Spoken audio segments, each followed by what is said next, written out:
Hi. Hi. So, how are you? Awesome. Awesome. You just had a birthday. That was cool. Yes, I did. I turned 37. I aged just like cheese. I don't think you're aging like cheese. I Yes, think I you're get way better. nicer than cheese. Old cheese is, Doesn't it taste better as it gets older? Like Gouda? Or is it wine I'm thinking of? Wine tastes better. I think some people like old cheese. Speaking of old cheese, I'm Final Girl M. This is Katrina Mondragon, and this is an atypical recording for us. I am doing a little Halloween costume. By the time you watch this, it will be Halloween. But today, Festive. it is October 16th. Today is October 16th, and why am I painting my face entirely on October 16th? Well, I'd be so happy to tell you. Maybe because I decorated my house and it looks amazing. It does. I need to do my home decor. And because my house looks like that, we're going to have to go over there and take pictures. We're for sure going over there to take Let's see if I have a nighttime picture. I do have a nighttime picture. There's the nighttime picture. Oh, yeah, that's good. Just good stuff. As to why though, I am painting my face today. I am painting my face today as we discuss in some upcoming episodes or already released episodes. I don't even know where we're at in our timeline. It's a goal that I set at the beginning of the month to improve my general mental health. So far, working fabulously. I'm a real big fan of it. I think it's great. 31 costumes in 31 days? 31 costumes in 31 days. You can go check it out on my TikTok or my Instagram. But that said, it has spurned a thought process for me, which is that I'm often bogged down in thinking of all of the things that I can't do. Right? And I tend to forget the many things that I can do.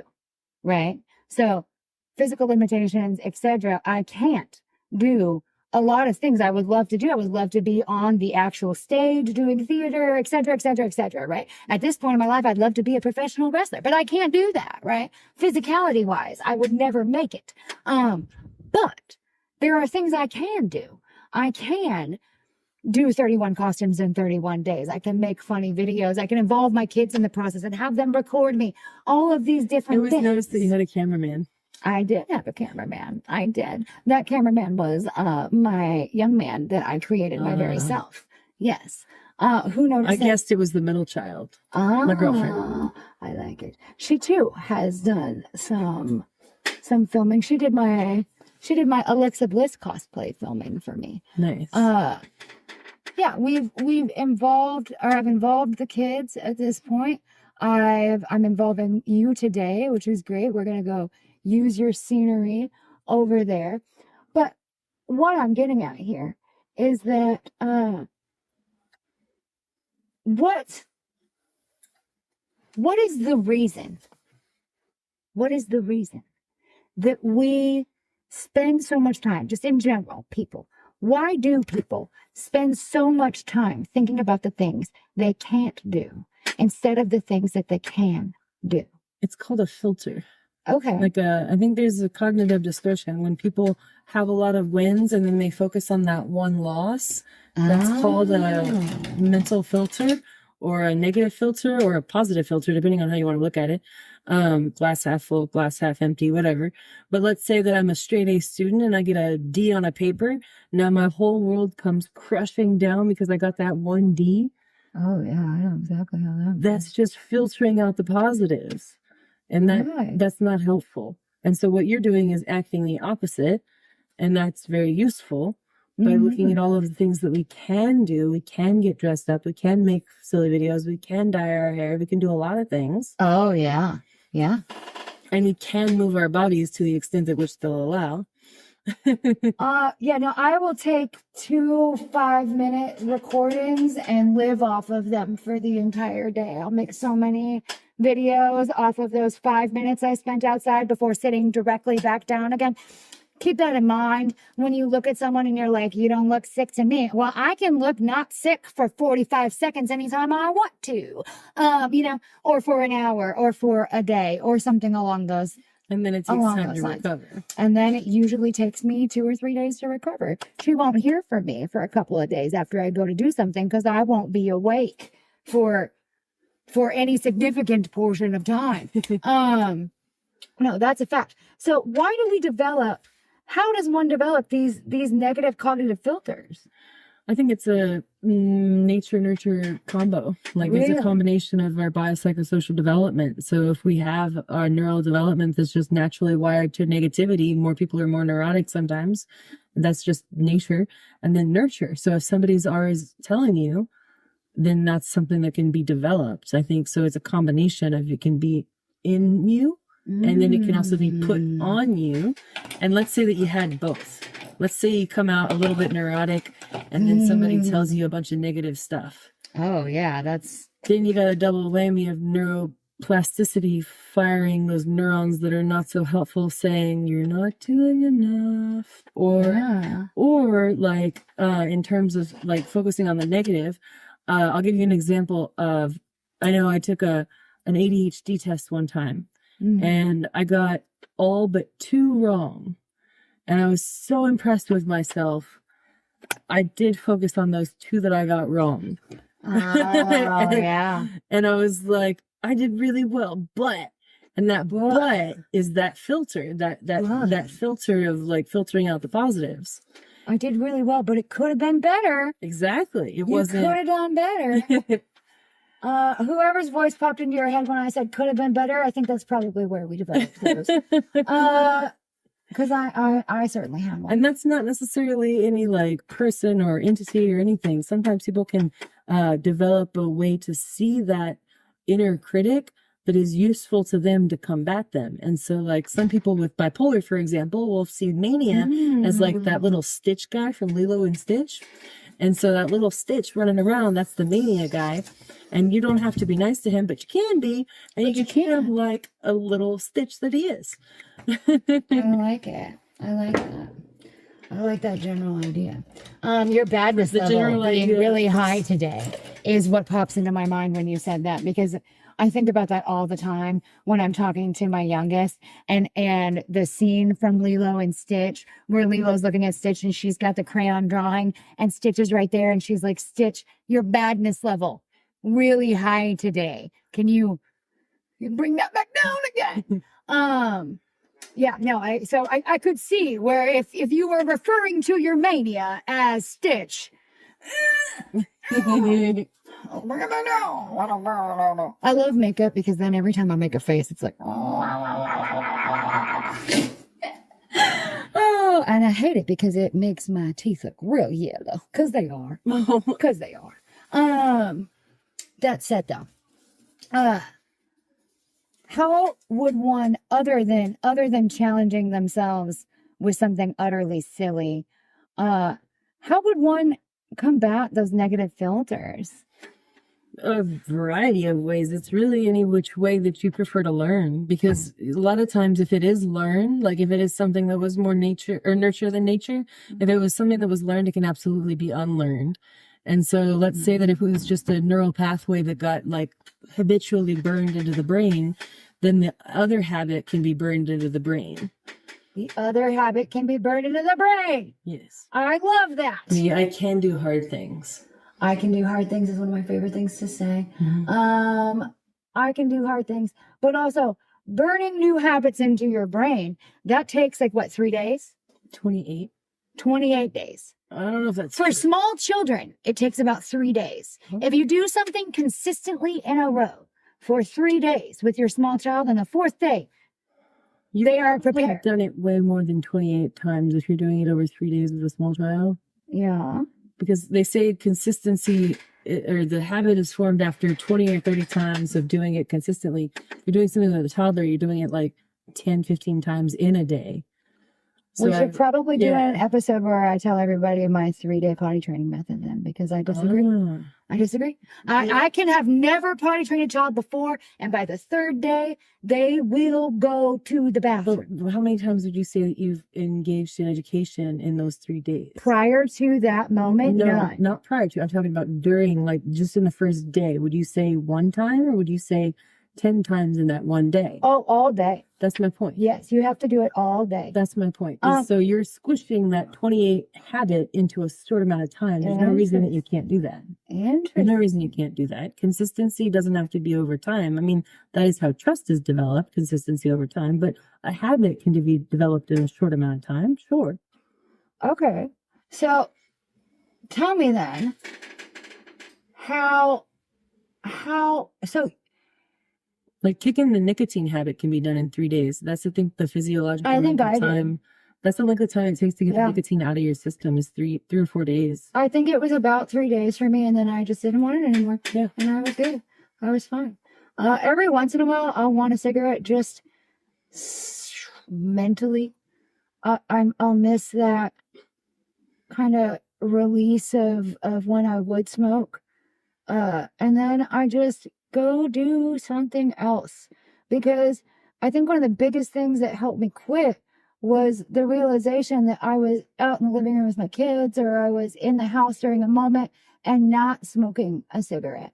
You bring up a good point, though. Go do something else. Yeah. When one has that mental filter of focusing on the negative over the positive, go do something else. Go do something else. Step outside, touch some grass, spin in a circle, hula hoop, do some jumping jacks. Move your body out of its environment, and shit will shift. Like, that's just how it works. I really like that. Don't know why. Move your body out of its environment. Brilliant. And shit will shift. Shit will shift. Inside you. I mean, like, it really will. Whether it's in your mind or your body, it just kind of shifts around. Yeah. And if you wiggle a little bit, it works too. The whole body shake is a really good one for anxiety. Now, I wholeheartedly disagree with this trend I've seen recently of people posting like dancing videos, and the caption they choose to use is "depression can't hit a moving target." That's wrong. I disagree. I think Anthony Bourdain, who traveled the world eating snacks, would disagree. I think that, Robin Williams, who made all of the movement, would firmly disagree with that. I think depression can hit a moving target quite well. I do get their point, though. Do you? I do. So I was going to say, depression can hit a moving target, but it doesn't stick. Yes. It can't stay around. All emotions shift. Uh-huh.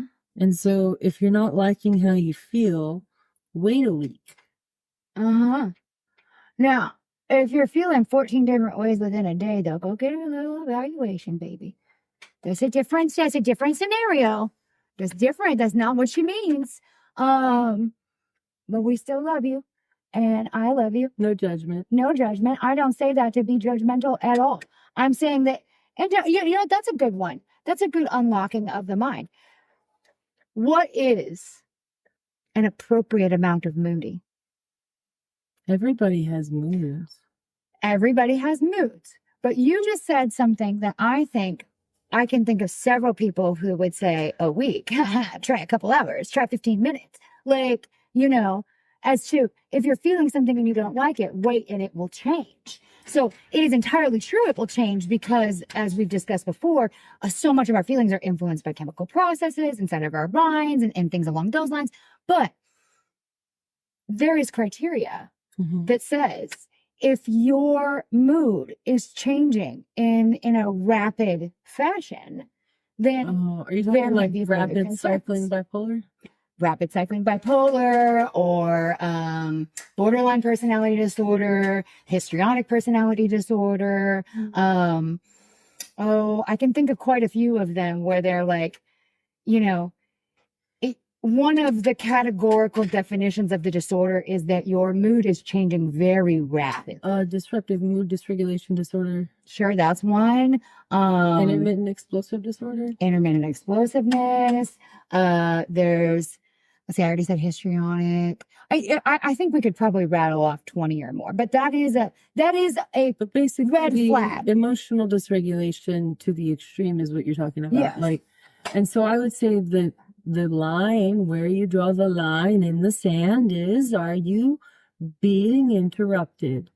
Are you being interrupted with what you're trying to do at work, at school, with your social life?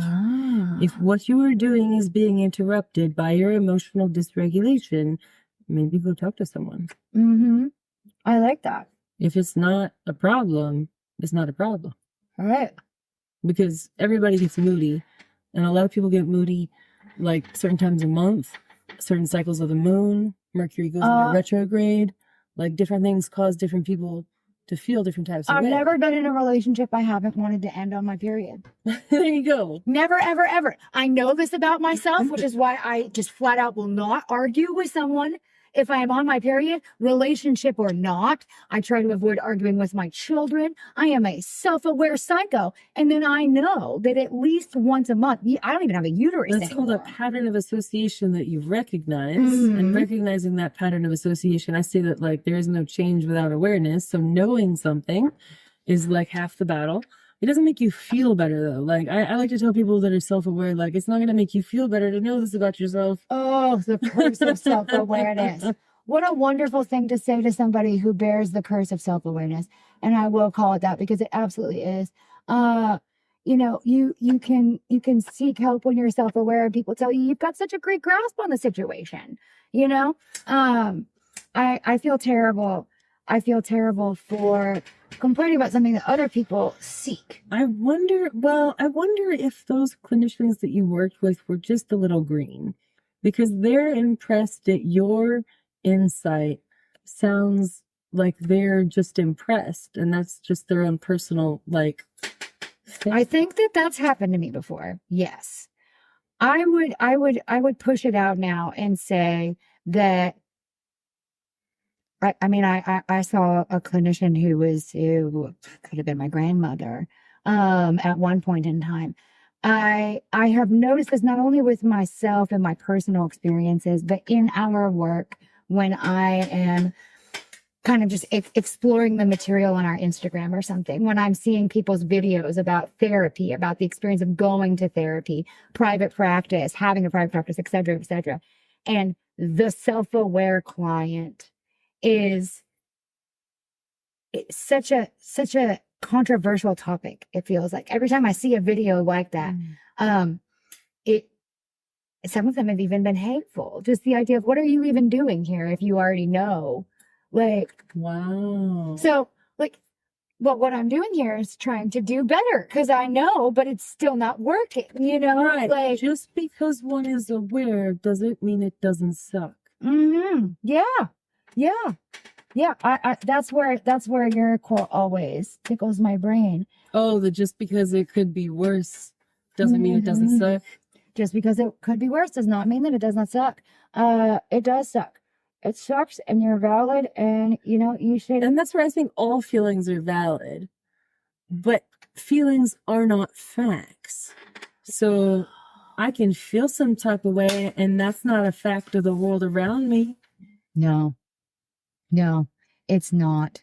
It's not a fact of the world around you. And you can feel some type of way and have everybody disagree with that, but you don't need to argue with them about that because you feel how you feel, you know? Right. Yeah. I think a lot of people get bogged down in that too. So maybe this can be cut, but you can feel like somebody is having a sin, and that's what this Kaylee Childs person with the Supreme Court of conversion therapy is. She feels like these people are sinning, right? That doesn't make it any less of a fact that conversion therapy is introgenic. Yeah. And for those of you following along at home like myself, intergenic means causing all the harm. Like it can cause anxiety, it can cause depression, it can cause other illnesses. And why would you want that? Why would you want to risk that, I guess? Why would you want to risk causing something worse just to the hopes to be straight? Yeah, and being straight's not that great anyway. Like, it's not all that. I mean, I've done both. I'm uniquely qualified. Bisexuals, we're qualified. We're qualified, and we are experienced. Okay, and I can tell you, with my experience and qualified opinion, there's nothing. You're not winning a lottery. Life doesn't get easier. People don't suddenly get nicer. The sky doesn't get bluer. The rainbows do not come out. I don't really understand, other than the fact I know that people who find out their children are different from themselves often experience fear at the quality of life their child is going to have. Mm-hmm. And I empathize with that. And I understand. Okay. It can be easy. But to live is to fear. Right. You cannot go seek life without that fear. And having fear and showing up anyway is called courage. I don't understand why they think the gay experience is so bad. Well, if you look at it through a certain lens, I think that's why. Interesting. If you look at the world through any lens, like right now, my glasses, I think I'm nearsighted. So when I don't have my glasses on, I'm seeing through the lens of my eyes, which are distorted. I put on my glasses and then I have 20/20 vision. Mm-hmm. So the lens through which I'm seeing the world is altered to make it match what everybody else sees. Okay. So let's say that I see the lens through a religious lens. Let's say that I see the world through God's lens. And then I put everything into theology. Everything is a theology. Okay. And if you look at the definition of theology, it's actually the study of the nature of religion or something like that. Or the state of, oh my goodness, now I got to Google it because I don't want to give that inaccurate definition. So, theology definition is the study of the nature of God and religious belief. That's according to Oxford Language Dictionaries. And so that is what the definition of theology is. But if I have that religious lens on, say my GOD, good orderly direction lens is on, then I'm going to see everything as a theology. That's going to cloud my vision towards other perspectives. Yeah. Depending on which God I believe in. And then also flip that. Let's say I don't believe in anything. Let's say I'm atheist. Okay. And then I'm seeing the world through a lens of an atheist and nothing exists. And I don't believe anything that you have to say because whatever my reasons may be. And then there's this middle ground of agnosticism. I don't know. And if you look at the Latin definition of agnostic, it is without knowledge. That I would say is the most open-minded, potentially. Only I have identified as agnostic before. Well, the general colloquial term that people get is that it's somebody who believes in God, but not necessarily knowing, thank you, which God is what. Gotcha. But I think of it more in the literal definition of being without knowledge, in terms of like we are the energy beneath the meat suit, and we do not know scientifically what happens to energy when we demise, when we go. But like we leave the meat suit, sure, but that energy doesn't just poof, disappear, we're gone. But we don't know what happens. We don't know. If I'm looking through the world through a lens of religion, maybe we go to heaven. And if I'm looking through that lens and you're gay, you're going to hell. So you think for most it is a fear of eternal damnation. Yeah, I mean, I guess if I can ascribe to that, I'll give you one more lens. I could see it. Because I gave you 3 lenses. There's another lens that doesn't often get talked about. And that's the trauma lens. If somebody sees the world through the distorted lens of trauma, sometimes things are scary that ought not be scary. That makes sense. The touch of a loved one. A certain song on the radio. The smell. Things that we call triggers can elicit undesirable responses, and that trauma can be affecting the present And that's where the post-traumatic stress stuff comes in. But if you're seeing like a trauma lens, that's a distorted view of the world that can be not corrected. I don't think that's the right word. It can be cleared up the way that, like, I take my glasses, there's some smudges on there, I clear up some of the smudges, and then I can see a little more clearly through my glasses. And so if you think of it like that, I've even heard of various combinations of therapies and medications in order to heal from trauma. I think I've said this before, post-traumatic stress is not a life sentence. Right. I that's one thing I wish that would be more publicized, is that your PTSD diagnosis is not permanent.